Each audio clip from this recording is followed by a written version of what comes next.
हमारे चैनल को सब्सक्राइब करें और बेल आइकन दबाना ना भूलें। नमस्कार, बीटीएन न्यूज प्रतिदिन में आप सबों का स्वागत है। हम हाजिर हैं समाचारों के साथ। पहले मुख्य समाचार। एक सप्ताह की बारिश और नेपाल में बड़ी नदियों का दबाव। एकमी घाट में आधा मीटर बढ़ गई नदी, कई स्लूइस गेट बंद, जल जमाव बढ़ा, पंपिंग सेट से पानी निकाल रहा निगम। कोरोना ने बदल दी जिंदगी, दिनचर्या, पर्व त्योहार।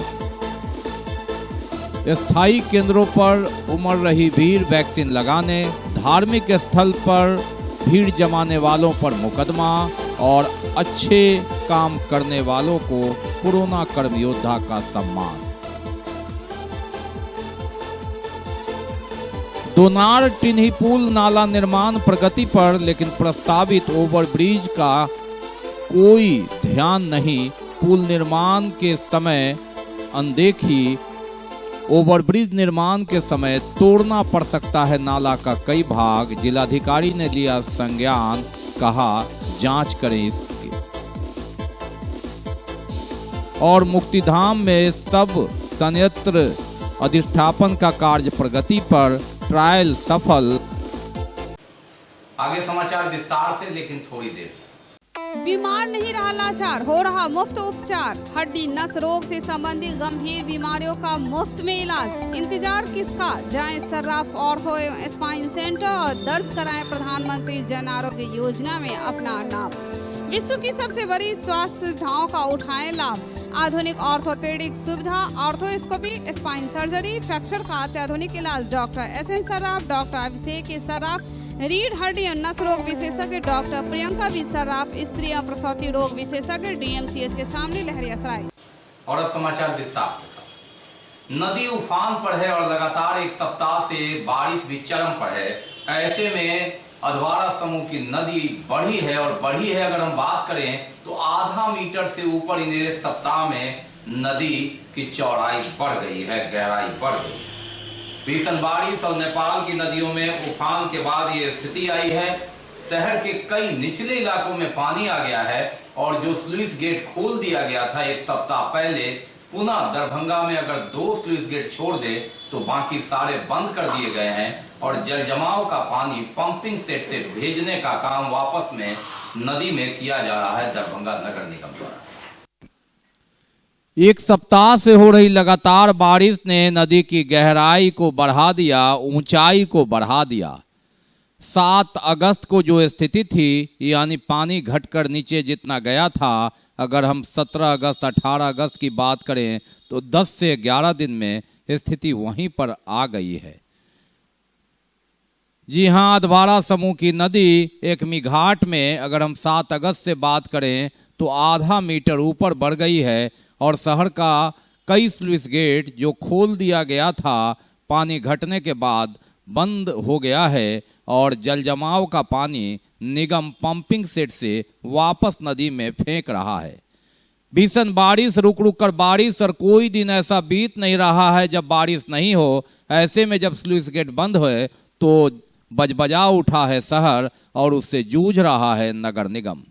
हालांकि मौसम विभाग ने पहले 13 अगस्त तक, फिर 15 अगस्त तक चेतावनी दी, लेकिन 18 अगस्त को भी भीषण बारिश हुई। समझा जाता है कि अभी 1 से 2 दिन और मौसम इसी तरह रहेगा और नदी का बढ़ने का यह सिलसिला अगर जारी रहा तो पुनः बाढ़ का खतरा मंडरा सकता है। हालांकि निचले कई इलाकों में अधवारा समूह की नदी का पानी चला आया है और लोग सशंकित हैं, भयभीत हैं। ऐसी परिस्थिति में आगे 48 घंटों पर निर्भर करेगा कि नदी की जो धारा है बढ़ने की, वह किस रफ्तार से बढ़ती है, थमती है, रुकती है या घटती है। अब बात करते हैं लॉकडाउन अनलॉकडाउन की। जी हां, लगातार सभी धार्मिक स्थलों को बंद रखने का आदेश। कोई भी खेलकूद इत्यादि का कार्यक्रम नहीं होगा। प्रशासन ने ये सख्ती का संदेश पुनः दिया है।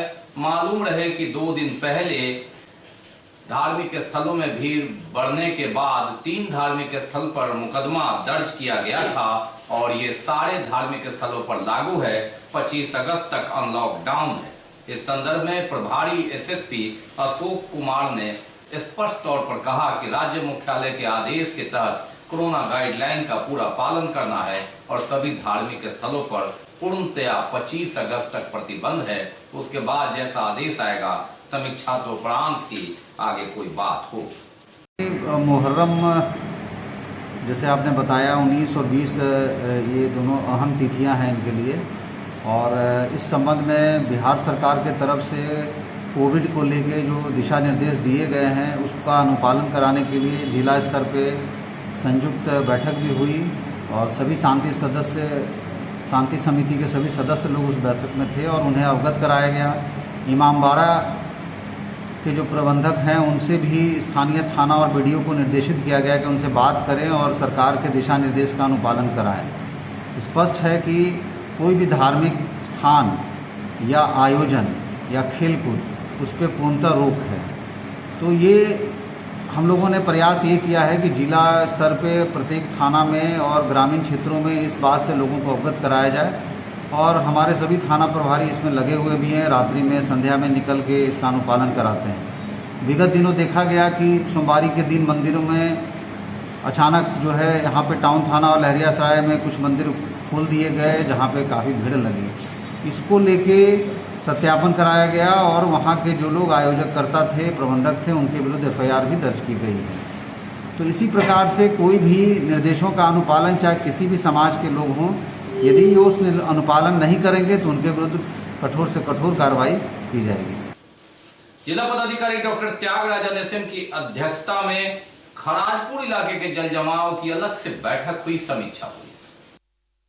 जल जमाव की समस्या यूं तो कई जगह है, लेकिन खराजपुर की समस्या के लिए लगातार शिकायतें आ रही थी।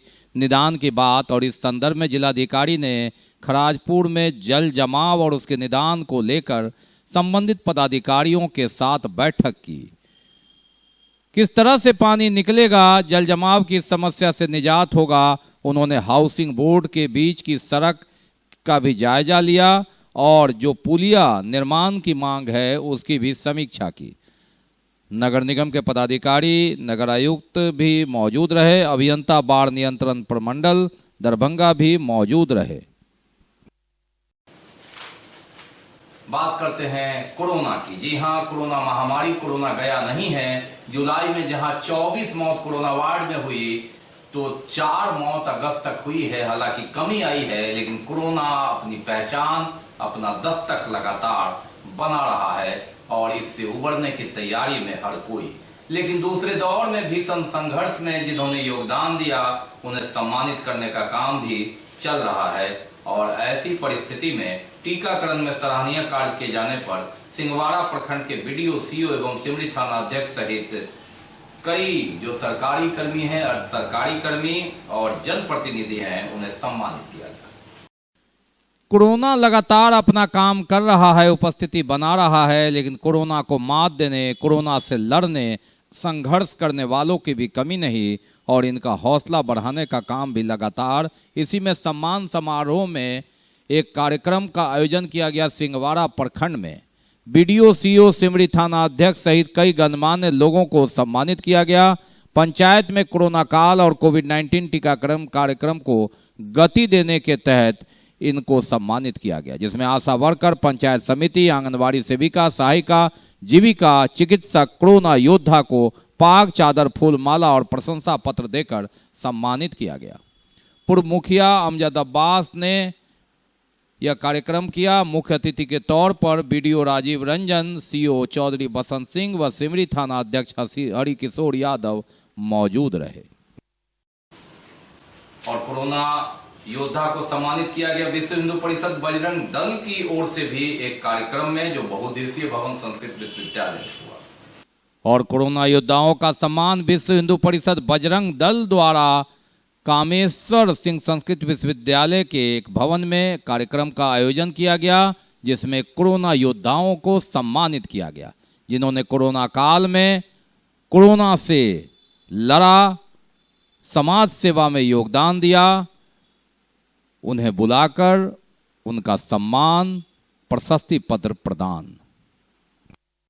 बजरंग दल की ओर से अखंड भारत दिवस मनाया जा रहा है।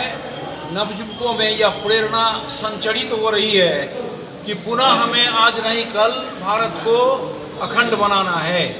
और दूसरा, आज सम्मान समारोह उन लोगों का किया गया जिन लोगों ने इस विगत 2 वर्षों में कोरोना काल में अपने जान की बाजी लगाकर सेवा के कार्य में आगे रहे। उन सब लोगों को बजरंग दल की ओर से यह सम्मान समारोह किया गया। देश के अंदर जो विकट स्थिति आई, उस बीच में जो अपने दरभंगा में समाज सेविक संगठन है, जिन्होंने रक्त के क्षेत्र में, भोजन के क्षेत्र में, चिकित्सा के क्षेत्र में अपना अपना सहयोग प्रदान किया, उन वैसे लोगों को आज विश्व हिंदू परिषद केंद्रीय उपाध्यक्ष, विभाग मंत्री एवं प्रांतीय उपाध्यक्ष के द्वारा आज उन सभी योद्धाओं को सम्मानित किया गया है। और कोरोना गाइडलाइन की बात से अलग हट करके वैक्सीनेशन की बात करते हैं। जिंदगी के जंग में धीरे धीरे जिंदगी को पटरी पर कोरोना से बचा के लाने की कोशिश के तहत वैक्सीनेशन अभियान और 2 सेंटर तो लगातार कार्यरत है, चाहे वह राजेंद्र भवन का हो या पुलिस लाइन का। और जैसे ही सेंटर की कमी होती है, शहर में भीड़ उमड़ती है और ये जन जागरूकता चारों ओर संकेत अच्छा, लेकिन कोरोना से बचने का उपाय आपको ही करना होगा। और ऐसी परिस्थिति में कहीं ऐसा न हो कि इस भीड़ में आप कोरोना के शिकार हो जाए, यानी मास्क लगाना, सोशल डिस्टेंस बनाना, 2 गज की दूरी अपनाना जरूरी, चाहे वह टीकाकरण अभियान में हिस्सा लेने की बात ही क्यों हो। और कोरोना योद्धा, कोरोना गाइडलाइन, कोरोना के तहत दंड के बाद बात करते हैं पॉजिटिव खबर की। कोरोना पॉजिटिव नहीं, लेकिन इसे परास्त करने की पॉजिटिव खबर की। टीकाकरण, कोरोना को हराना है तो सबसे बड़ा हथियार वैक्सीनेशन और चौतरफा जागरूक करने के बाद स्वयं जागरूक होते लोग। सेंटर जैसे ही कमी होती है, भीड़ उमड़ती है। हालांकि ख्याल रखना है कि कहीं गलत न हो जाए, गड़बड़ न हो जाए, यानी वैक्सीनेशन लेने के क्रम में भी सोशल डिस्टेंस का पालन करना है, सुरक्षा मानक अपनाना है, अन्यथा कोरोना सिर्फ इंसान देखता है, उसे ही डसता है। बहरहाल चौतरफा जागरूकता अभियान, जिंदगी की गाड़ी पटरी पर लाने के लिए वैक्सीनेशन में जो जन जागरूक के तहत सरकार और प्रशासन ने बिगुल फूका वह रंग दिखा रहा है। और कम सेंटर के बाद उमड़ती भीड़ बता रहा है कि कोरोना को हराने के लिए सामूहिक तैयार है, जंग जीतना है तो और कोरोना को हराने के लिए कतार में लगना है, लेकिन संभल के, मास्क के सहारे, अन्यथा सतर्कता गई दुर्घटना हुई वाली कहावत चरितार्थ न हो जाए। बहरहाल अच्छा संकेत ये कि चौतरफा जनजागरण के तहत जुट रहे हैं लोग वैक्सीनेशन सेंटर पर जिंदगी की बाजी, जिंदगी की गाड़ी पटरी पर लाने के लिए।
बाकी है अभी और भी बहुत कुछ, लेकिन पहले रुकेंगे, लेंगे।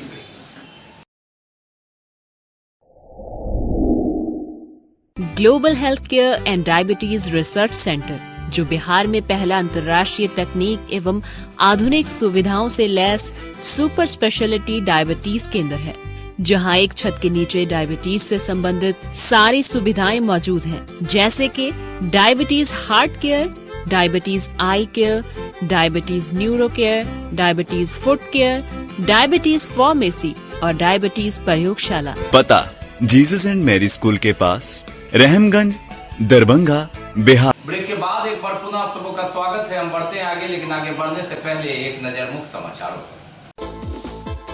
एक सप्ताह की बारिश और नेपाल में बढ़ी नदियों का दबाव। एकमी घाट में आधा मीटर बढ़ गई नदी, कई स्लुइस गेट बंद, जल जमाव बढ़ा, पंपिंग सेट से पानी निकाल रहा निगम। कोरोना ने बदल दी जिंदगी, दिनचर्या, पर्व त्योहार। स्थायी केंद्रों पर उमड़ रही भीड़ वैक्सीन लगाने, धार्मिक स्थल पर भीड़ जमाने वालों पर मुकदमा और अच्छे काम करने वालों को कोरोना कर्म योद्धा का सम्मान।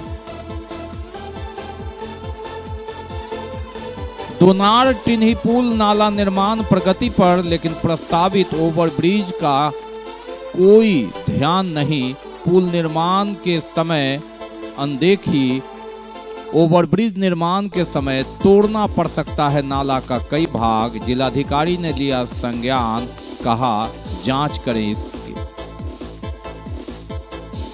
और मुक्तिधाम में सब संयंत्र अधिष्ठापन का कार्य प्रगति पर, ट्रायल सफल। अब बात करते हैं कुछ ऐसी कि आपको लगेगा कि किस तरह आंख में धूल झोंका जा रहा है, वो भी किसी और को नहीं, राज्य के मुख्यमंत्री नीतीश कुमार को। जी हां, स्वास्थ्य विभाग ने एक सप्ताह पहले कई योजनाओं का शिलान्यास, उद्घाटन, विमोचन जो करना था कर दिया। इसमें दरभंगा अस्पताल का ऑक्सीजन प्लांट की भी चर्चा थी, जिसका विधिवत उद्घाटन मुख्यमंत्री ने वीडियो कॉन्फ्रेंस के जरिए ही कर दिया। लेकिन हकीकत कुछ और है। वीडियो कॉन्फ्रेंसिंग के जरिए रिमोट से भले ही उद्घाटन हो गया, जमीन पर इसका उद्घाटन नहीं हुआ, क्योंकि ऑक्सीजन प्लांट का पाइपलाइन ही अभी तक नहीं जुड़ पाया है। ऐसी परिस्थिति में सरकार अपने ही मुखिया को धोखा देकर आधे अधूरे निर्माणाधीन ऑक्सीजन लिक्विड प्लांट का 10 अगस्त को ही उद्घाटन करा दिया और किरकिरी करा। दरभंगा में अधिष्ठापित ऑक्सीजन प्लांट, यूं कहे तो यह चालू नहीं हुआ, लेकिन सरकारी ठप्पे की बात करें तो विधिवत इसका उद्घाटन हो गया। जी हां, विभाग के अधिकारियों ने आंख में धूल झोंका, और वह भी किसी और को नहीं, राज्य के मुखिया, सूबे के मुखिया नीतीश कुमार को, जिन्होंने 10 तारीख को कई योजनाओं का शिलान्यास और उद्घाटन किया। तो दरभंगा में ऑक्सीजन प्लांट का भी उद्घाटन रिमोट के जरिए उनसे करवा लिया गया, लेकिन हकीकत कुछ और है। जी हां, अभी इसका पाइपलाइन ही नहीं जुड़ा है, और ऐसे में ऑक्सीजन प्लांट से ऑक्सीजन पहुंचा ही नहीं तो उद्घाटन कैसे हो गया। शिलान्यास और उद्घाटन के जोर में, होड़ में दरभंगा को भी निकाल दिया गया, यानी मुख्यमंत्री से भी धोखा, ये कहे तो गलत नहीं होगा। लेकिन ये हड़बड़ी क्यों थी, आखिर फटकार थी, इतनी जल्दी क्यों थी। जिलाधिकारी, उप विकास आयुक्त अब बार बार कह रहे हैं कि इस महीने के अंत तक यह संपन्न हो जाएगा, काम करने लगेगा। पहले डेडलाइन 15 अगस्त की थी, इसे बढ़ाकर एक पखवाड़ा और कहने की बात हो रही है, और ऐसे में 10 अगस्त को ही राज्य के मुख्यमंत्री के द्वारा उद्घाटन करना हास्यास्पद है, और इस पर अब कई टिप्पणियां भी आने लगी है। अब सवाल है कि मीडिया में ये खबर आते ही विभाग इससे बच रहा है, लेकिन हकीकत यही है उद्घाटन के बाद भी काम चल रहा है, यानी कागज पर उद्घाटन, जमीन पर इंतजार अभी करना होगा। बुधवार को हमारे संवाददाता जब पहुंचे तो काम चल रहा था। जमीनी हकीकत जानिए उन्हीं की जुबानी जो काम कर रहे हैं इसमें। पहुंच रही है जो ऑक्सीजन के ऊपर, किधर डल से आ रही है, इधर से लाइन जा रही है, इधर आधी लाइन डल चुकी है, बाकी और थोड़ा सा रह रहा है। 4-5 दिन का काम और है, हो जाएगा 5 दिन में हो जाएगा। हाँ 5 दिन में हो जाएगा। लाइन और कितने जगह जाएगा? अभी आगे जाएगा ना, उधर के बाद इधर भी कहीं जाना है? नहीं नहीं नहीं, बस हमें तो ये इधर आगे लाइन, ये इधर आगे ये लाइन, या बस ये ऊपर से ऐसे जाएगी, हमें कनेक्ट हो जाएगी बस। अब जब हमारे संवाददाता को हकीकत इस जो कर्मी है, तकनीकी कर्मी, उसने बता दिया तो हमारे संवाददाता पहुंचे अस्पताल अधीक्षक के पास कि कैसे हो गया उद्घाटन, जरा आप भी तो बताइए सच क्या है। तैयार है, लाइसेंस के लिए हम लोग दे दिए हैं, लगता है लास्ट वीक तक उसका हो जाएगा। पाइपलाइन बिछ रहा है, ठीक, इमरजेंसी में इंस्टॉल हो रहा है प्लांट, सिविल वर्क हो गया है, प्लांट इंस्टॉल हो रहा है, और वहाँ का अभी प्लांट नहीं आया है पेडियाट्रिक का, सिविल वर्क हो गया है, पेडियाट्रिक का प्लांट आ जाएगा। मैंने लगता है कि इस अगस्त के लास्ट वीक तक लगभग। चलिए, जमीन पर जो काम हो रहा है हकीकत स्वीकारने के लिए जमीन भी बचा है। नौकरी जो हो, प्लान जो हो, साजिश जो हो, इससे अलग हटकर अस्पताल अधीक्षक ने कहा कि लगभग काम पूरा है, इस महीने के अंत तक ऑक्सीजन प्लांट चालू हो जाएगा। लेकिन जिन लोगों ने उद्घाटन की खबरें पढ़ी वे ऑक्सीजन के लिए जाएंगे तो क्या प्रस्तावित 1 सप्ताह के बाद उन्हें ऑक्सीजन मिलेगा और उनकी जान बचेगी? बहरहाल कागज और जमीन पर यही अंतर है, हकीकत यही है और मीडिया यही दिखाता है। धोखा किसी और को नहीं, सूबे के मुख्यमंत्री को, वह भी स्वास्थ्य विभाग के द्वारा ऐसी परिस्थिति में जब कोरोना और ऑक्सीजन के खेल में कई की जान चली गई। ऑक्सीजन और सांसों के इस खेल में कितना संबंध है आप समझ सकते हैं। क्षण भर में ऑक्सीजन न मिलने पर लोग जिंदगी गंवा देते हैं और ऐसी परिस्थिति में कहां 10 अगस्त को उद्घाटन और कहां काम पूरा होगा अगस्त के अंत में। ये है सत्ता का खेल, ये है राजनीति का खेल, ये है विभाग का खेल, जिस पर मौन है अपनी पीठ थपथपाने वाले राजनेता भी, अधिकारी भी, यानी कागज पर उद्घाटन, जमीन पर कुछ और मीडिया यही दिखाता है। सच यही है जिसे आम लोग समझ तो सकते हैं, लेकिन कहें किससे जब राज्य के मुखिया को ही धोखा देने में ये पदाधिकारी पीछे नहीं हटते और न ही इन्हें भय लगता है। अब बात करते हैं मुक्ति धाम भीगो में, जहां सबदाह संयंत्र स्थापित अधिष्ठापन का कार्य चल रहा है। मालूम रहे कि अमेरिकी संस्थान फेडरेशन ऑफ इंडियन एसोसिएशन, बाजना जो Bihar Jharkhand association of north America है, मोना Maithili organisation of north America है, इन्होंने अपने सहयोगी संस्था के साथ और जयपुर फूट यूएसए ने कबीर सेवा संस्थान को सब संयंत्र जो दिया, जिला प्रशासन और निगम के सहयोग से उसके अधिष्ठापन का कार्य चल रहा था। जहां बाढ़ और नदी की धार बढ़ने के बाद काम रुका, लेकिन वह पुनः चालू हो गया है और अंतिम दौर में इसका अधिष्ठापन का कार्य चल रहा है। कोरोना काल में शमशान और कब्रिस्तान में कतारें लगी सब संस्कार और दफन के लिए। ऐसे में अमेरिकी संस्थान फेडरेशन ऑफ इंडियन एसोसिएशन ने कबीर सेवा संस्थान दरभंगा को सब संस्कार करने के लिए संयंत्र प्रदान किया। हालांकि यह 13 जून को ही आ गया था और जून में ही अधिष्ठापन होना था, लेकिन बेमौसम बारिश और भीषण बाढ़ के बाद काम स्थगित हुआ और अंततः पानी घटने के बाद फिर कार्य प्रारंभ हुआ। हरियाणा से तकनीकी पदाधिकारी आए और उन्होंने अधिष्ठापन का कार्य प्रारंभ किया है। सब कुछ ठीक ठाक रहा तो अगस्त में ही काम शुरू हो जाएगा। गैस से सब संस्कार होगा। 40 मिनट में अंत्येष्टि होगी और इस पर होने वाला खर्च भी कम होगा। बिहार का यह पहला संयंत्र है जिसके मशीनें बिजली से चलेगी और हीट गैस से आएगा।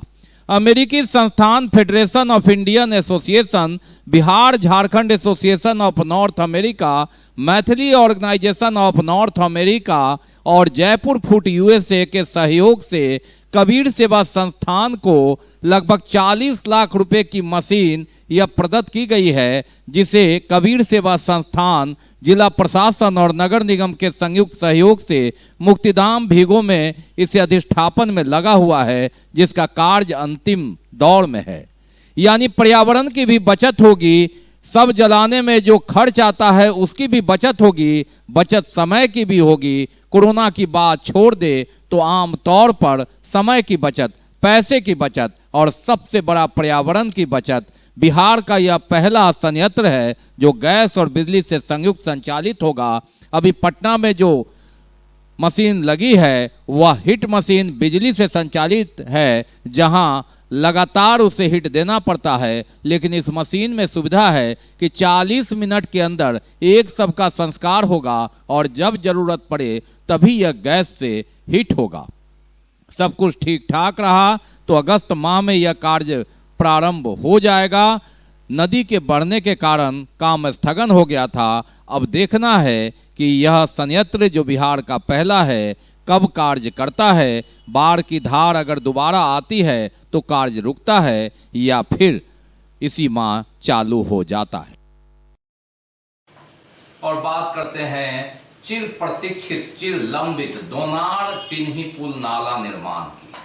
जी हाँ, नाला निर्माण 22 जुलाई से प्रारंभ हुआ युद्ध गति से, और सरकार, प्रशासन, जनप्रतिनिधि, स्थानीय लोगों ने इसे प्रारंभ तो कराया, लेकिन यह बेतरतीब ढंग से आगे बढ़ रहा है और अब इसकी शिकायत प्रशासन से लेके सरकार तक में जा रही है। मालूम रहे कि दोनार जो गुमती है रेलवे, उस पर ओवरब्रिज बनना है। जो ओवरब्रिज चौतरफा गिरेगा, 8 मीटर का ओवरब्रिज है और 3-3 मीटर दोनों ओर सड़क और 1-1 मीटर नाला। विभाग ने भूमि अधिग्रहण के लिए अधिसूचना जारी नहीं की है, लेकिन इसका पूरा प्राक्कलन और प्लान तैयार है। ऐसे में भटियारी सराय, गंगा सागर, दोनार और दिलावरपुर की कई जमीनों और मकानों का अधिग्रहण किया जाना है, लेकिन दोनार के उस पार सरकार की इतनी जमीन है कि जमीन अधिग्रहण करने की जरूरत नहीं है। लेकिन खाली जमीन पर नाला निर्माण के बाद एक सवाल खड़ा हो रहा है कि ऐसे में जब करोड़ों की लागत से नाला निर्माण होगा और उसे तोड़ना पड़े तो ये जनता का पैसा व्यय है या सरकार का, या किस पर ठीकरा फोड़े, यह सवाल है जिसका जवाब किसी के पास नहीं। सरकार के विभिन्न विभागों के बीच आपसी तालमेल की कमी में कई योजनाएं हास्यास्पद और घाटेमंद होती है। यह आपने कई बार देखा होगा। यानी सड़कें बनती है और महीने भर बाद ही उसे खोद कर पाइप बिछाने लगा जाते हैं लोग, और अगर पाइप पहले बिछ जाती तो सड़कें बर्बाद नहीं होती। दोनार टिन्ही पुल नाला निर्माण में भी संभवतः ऐसा ही हो रहा है। यहाँ प्रस्तावित ओवरब्रिज बनना है। राजनेता से लेकर मंत्री तक कई बार अपनी पीठ थपथपा चुके हैं, लेकिन 27 करोड़ के दोनार टिन्ही पुल नाला निर्माण भी राजनीति की धार में लगातार बन रही है। 22 जुलाई को कार्य प्रारंभ हुआ तो कई लोगों ने खुशी जाहिर किया, लेकिन पुल निर्माण निगम जिसे ओवरब्रिज बनाना है वह अभी सोया हुआ है, और ऐसी परिस्थिति में उसे कितनी जगह चाहिए वह कुंभकर्णीय निद्रा में है। जबकि सूत्र के अनुसार दोनार ओवरब्रिज 4 ओर गिरेगा, जिसमें भटियारी सराय, गंगा सागर, दोनार और दिलावरपुर की जमीन का अधिग्रहण होना है। लेकिन दोनार के उस पार दाल मिल तक इतनी चौड़ी सड़क सरकार की है जिसमें अधिग्रहण का मामला नहीं है, लेकिन जो पुल गिरेगा उसका डायमीटर देखा जाए तो अभी उसी नाला पर गिरेगा जो नाला बन रहा है। ऐसे में यह बन रहा नाला पुनः तोड़ना पड़े तो आश्चर्य नहीं होगा, और ऐसी परिस्थिति में अभी बहुत जगह बाकी है जहां पुल निर्माण निगम अगर प्रस्तावित प्लान दे दे तो नाला उसके साइड से बनाया जा सकता है। लेकिन चिंता किसे है, फिक्र किसे है? इस संदर्भ में कई लोगों ने जब इस ध्यान आकृष्ट कराया जिलाधिकारी को, तो उन्होंने गंभीरता से लिया और संबंधित विभाग बुडको को आदेश दिया है कि वह प्लान लेकर समीक्षा कर लें कि गलती ऐसी न हो। नाला बनना अभी प्रारंभ भी हुआ है और जहां ओवरब्रिज गिरना है वहां का प्लान लेकर इसे बचा कर चलें, ताकि सरकार की राशि का व्यय न हो, जनता का पैसा जनता के हित में जाए, न कि इस तरह से बर्बाद हो। अब देखना है कि प्रस्तावित पुल कहां गिरेगा, उसके पदाधिकारी को बनाकर नाला की समीक्षा होती है और अगर नाला उस पुल के बीच आ गया है तो इसका जिम्मेवार कौन होगा यह तो वक्त ही बताएगा। लेकिन अगर ऐसा होता है तो गाज तो गिरेगी ही, चाहे संवेदक पर गिरे या विभाग पर। बहरहाल जनता का पैसा और जनता अपनी बर्बादी देख नहीं पाई और उसी ने इस विषय को संज्ञान में दिया जिलाधिकारी को, जिसके बाद इसकी समीक्षा हो रही है। ललित नारायण मिथिला विश्वविद्यालय में नामांकन में अवैध उगाही करने के विरोध में स्टूडेंट फेडरेशन की ओर से विश्वविद्यालय मुख्यालय पर प्रदर्शन किया गया। अपनी मांगों को लेकर मिथिला विश्वविद्यालय के छात्रों ने जोरदार प्रदर्शन किया विश्वविद्यालय परिसर में। छात्रों का यह आरोप है कि नामांकन के दौरान अवैध वसूली की जाती है।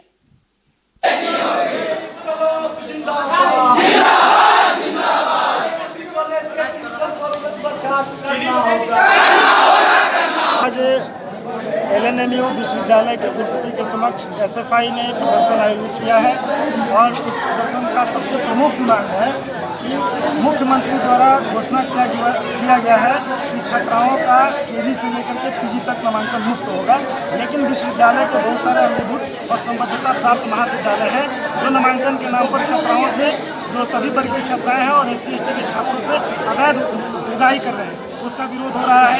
और हमारे SFI ने DBKM कॉलेज नरहन के अंदर आज कई दिनों से प्रदर्शन आयोजित किया है, वहाँ हड़ताल भी आयोजित है, लेकिन न कुलपति सुन रहे हैं न वहाँ के प्राचार्य सुन रहे हैं। रेड रिबन कार्यक्रम के तहत 2 दिवसीय कार्यशाला का आयोजन किया गया संस्कृत विश्वविद्यालय के दरबार हॉल में, जिसमें 33 महाविद्यालय के छात्रों एवं छात्राओं ने भाग लिया। राष्ट्रीय सेवा योजना साथ ही रेड रिबन क्लब कार्यशाला का आयोजन किया गया संस्कृत विश्वविद्यालय में।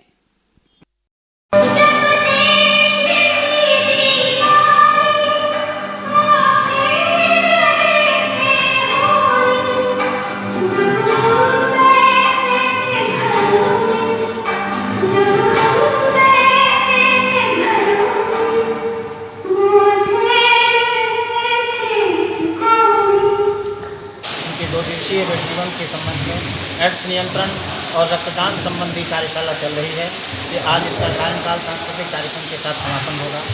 कल कुलपति महोदय उपस्थित हुए थे, इसमें अध्यक्षता कल कुलपति महोदय की थी, हमारे कुल सचिव, साथ में वित्तीय सलाहकार, वित्तीय परामर्शी, ये सारे लोग कल के मंच पर थे। आज के मंच पर आज की अध्यक्षता डॉक्टर कुलानंद झा ज्योतिष विभागाध्यक्ष पूर्व प्रतिकुलपति, साथ में जिला परिवहन पदाधिकारी सुशील कुमार मधुबनी सह सुपौल दोनों के पदाधिकारी, वो भी आज प्रशिक्षक के रूप में यहाँ उपस्थित हैं। तो ये थे अब तक के समाचार। विदा लेने से पहले एक नजर मुख्य समाचारों।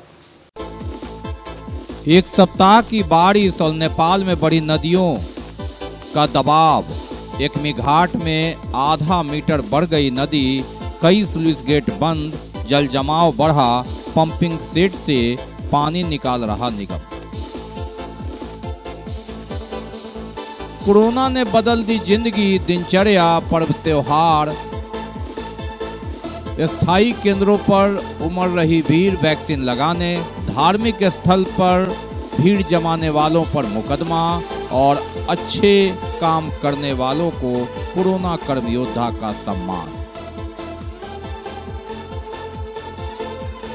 दोनार टिन्ही पुल नाला निर्माण प्रगति पर, लेकिन प्रस्तावित ओवरब्रिज का कोई ध्यान नहीं। पुल निर्माण के समय अनदेखी, ओवरब्रिज निर्माण के समय तोड़ना पड़ सकता है नाला का कई भाग। जिलाधिकारी ने लिया संज्ञान, कहा जांच करें इसकी। और मुक्तिधाम में सब संयंत्र अधिष्ठापन का कार्य प्रगति पर, ट्रायल सफल। इसके साथ ही दीजिए हमें इजाजत इस प्रसारण से, लेकिन इस कोरोना काल में आप अपना बहुत ख्याल रखिए, मास्क लगाइए, सोशल डिस्टेंस बनाइए, 2 गज की दूरी अपनाइए और अहड़ता रखते हैं तो वैक्सीन जरूर लगाइए। नमस्कार, जय हिंद।